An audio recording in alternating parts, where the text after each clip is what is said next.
السلام عليكم، ازيكم عاملين ايه؟ النهارده احنا في بهيج ملك الفوسفور العجيب. معايا طبعا دلوقتي الشيف ملك الجمبري الذي قشطه اللي متعصر قشطه. معايا دوله ملك الجمبري في مصر. السلام عليكم ورحمه الله وبركاته، ازيكم عاملين ايه؟ يا جماعه طبعا البروجر الجميل خالص خالص خالص منور بجد اسماك بهيج ملك الفوسفور العجيب. التجمع الخامس الدنيا مول الحي الثاني وخلاص.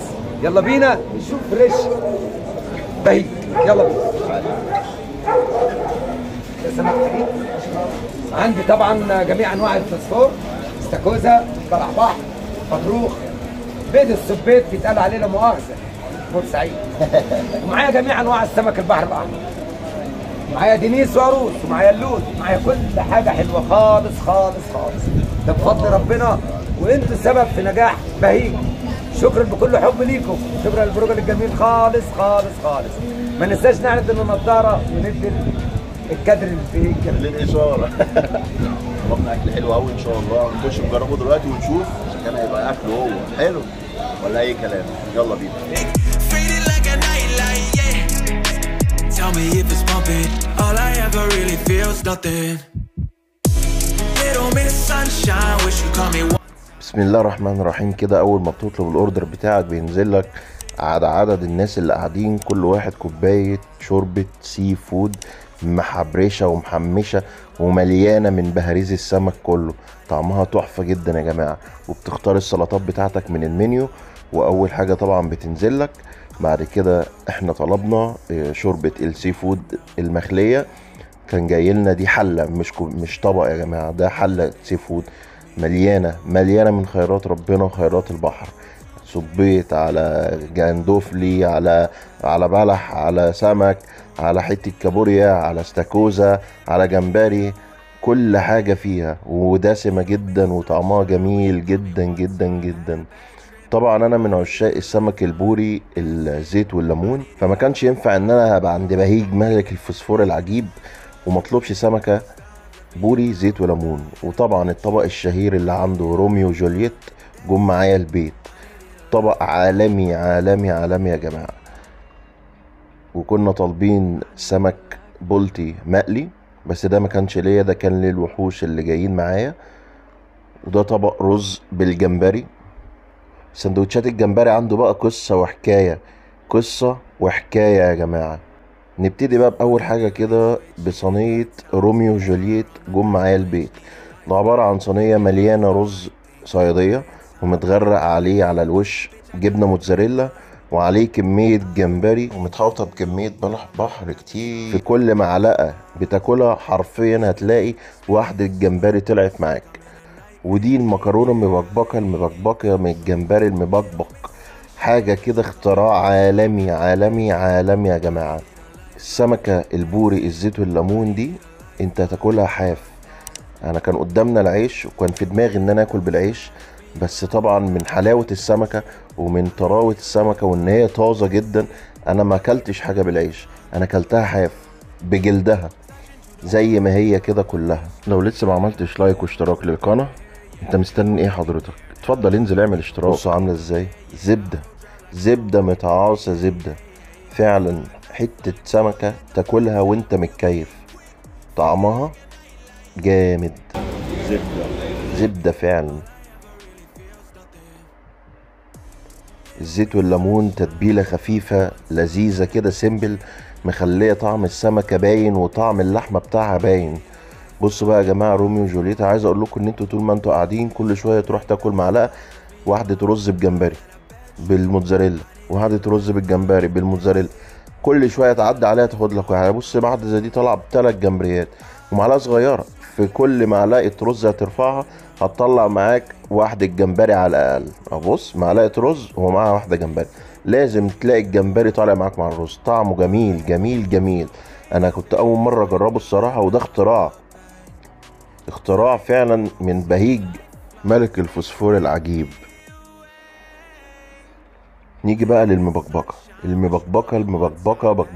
بكابيك بالجمبري. يا جماعه انا عايز اقول لكم ان المكرونه دي اطعم مكرونه مبكبكه انا دقتها في حياتي، والله العظيم فعلا شاربه من ميه الجمبري، دي معموله بميه الجمبري تحفه تحفه تحفه. وعليها كميه جمبري حلوه جدا جدا جدا. انا كنت جايب الصينيه الصغيره اللي هي ب 115، كفتنا كنا 3 افراد كلنا كلنا منها واتبقى كمان. جميله جدا جدا جدا جدا. الجمبري يا جماعه طري جدا ومستوي، والمزازه بتاعته حلوه، وكان نضيف جدا. وطبعا بيت الرمل كانوا شايلينه، ده يدل ان هم ناس ما شاء الله نضيفه قوي قوي قوي في الاكل بتاعهم. جمبري يعني انا اول مره اكل جمبري بطعم الصلصه كده، طعمه جميل. يعني في طعم كده يا جماعه بيبقى موجود في المطبقه بتاعتهم دي، انا لحد دلوقتي انا ما دقتوش قبل كده في حياتي. انت المكرونه تاكلها يعني بتزلطها، انت مش بتاكلها، انت بتزلطها. الجمبريه دي بقى كانت لازم تنزل في طبق الطحينه، دي كان لازم تتعص طحينه كده اهوت وتطلع وتاكلها. ولما تاكلها حاف كمان، يا سلام يا سلام يا سلام. بص لازم تعدي على روميو وجوليت، تخلص اي حاجه لازم ترجع تخش على روميو وجوليت. جمبريايه جمبريتين انت ورزقك كله هيطلع معاك، مفيش معلقه هتطلع معاك الا لما تلاقي فيها 1 أو 2 جمبري على الاقل. بتنجان المخلل بتاعهم يا جماعه عالمي، فعلا عالمي. انا اخترت سلطه خضراء وطماطم مخلله وطحينه والبتنجان، ده اللي انا طلبته. اي واحد من دول ب10 جنيه.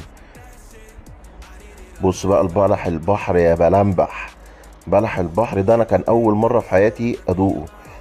انا حسيت بطعمه كده ان هو جاف شويه، مش جوسي مش طري. انا ما اعرفش هو ده فعلا كده ده كده طريقه عمله يعني واكله ولا لا، انا اول مره ادوقه.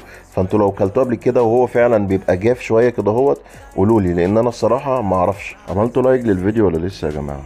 لو ما حدش عمل لايك بعد اذنك اعمل. نرجع بقى للسمكه البوري الجميله دي. انا مسكتها، انا فعلا انا نهشتها فعلا، انا ما سبتهاش، قعدت اكل فيها لحد ما جبت السلسله بتاعتها، فضيتها خالص يا جماعه.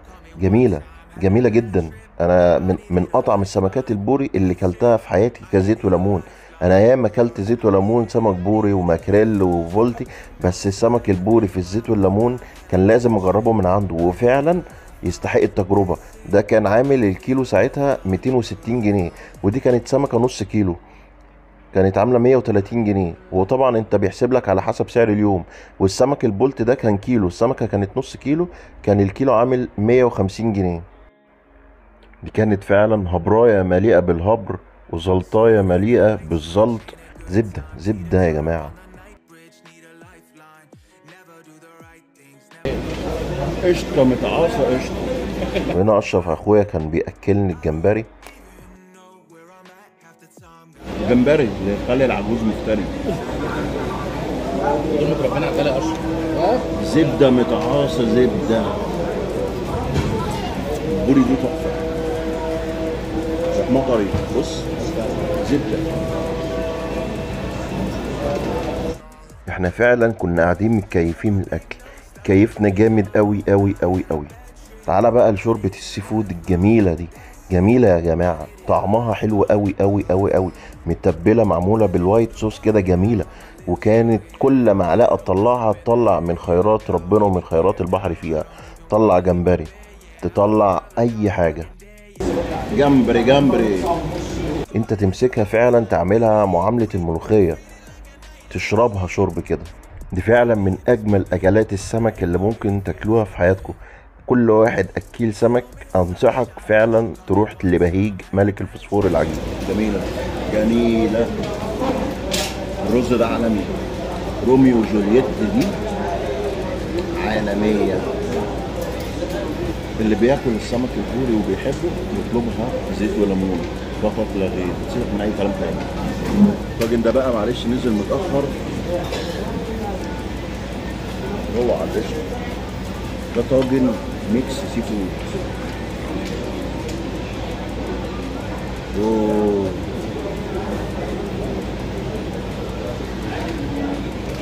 يا لهوي.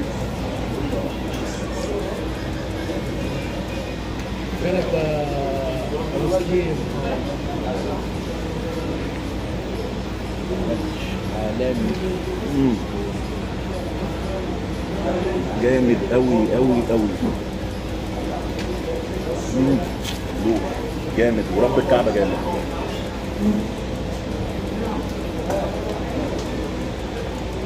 بلحه يا بلحه، بس ده بلح البحر.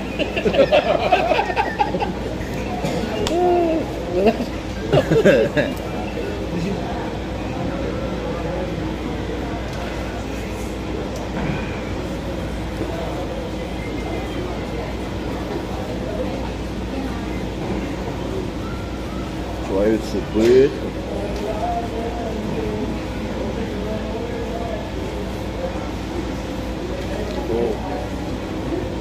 شقق طبعا عندك عشان.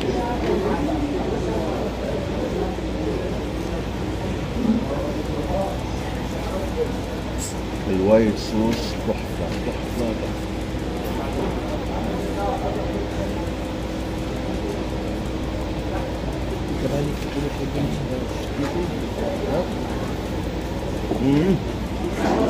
هيفكوا كتير وما كلتوش من طاجن السي فود ده يا جدعان.